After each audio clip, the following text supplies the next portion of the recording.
မကောင်းတာလုပ်ချင်တဲ့စိတ်ကလေးပေါ်လာရင်အော်ငါအရွယ်နဲ့မတော်ဘူးဒါလည်းတားတာခေါ်တာပဲနော်ငါအရွယ်နဲ့မတော်ဘူးဒါမျိုးမလုပ်သင့်ဘူးငါပြောရင်ဆက်စရာကြီးလူလောကဟိရိဥဒ္ဒပဆိုတာဆင်ញင်သုံးသက်တာဟိရိဥဒ္ဒပတာဟိရိဆိုတာကိုယ်သိက္ခာကိုလေးစားအော်ငါအရွယ်နဲ့ဒါမလုပ်သင့်ဘူးဒီစိတ်မျိုးတွေငါမွေးတာမကောင်းဆိုပြီးကိုယ့်ကိုပြန်တားတာအဲ့ဒါဒီလိုအတွေးနဲ့တားဒါကကမ္မထာနဲ့တားတာမဟုတ်အတွေးနဲ့တား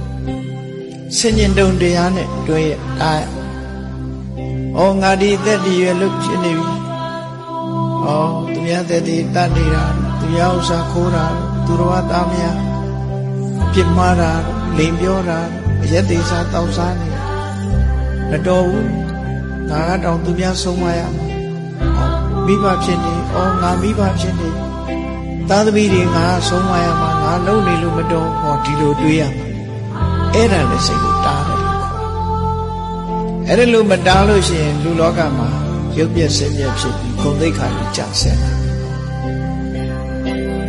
ဆရာဖြစ်ရင်ဆရာဂုဏ်သိက္ခာမိဘဖြစ်ရင်မိဘဂုဏ်သိက္ခာအလုံးသူဂုဏ်သိက္ခာနဲ့သူနေရတားမြစ်ရ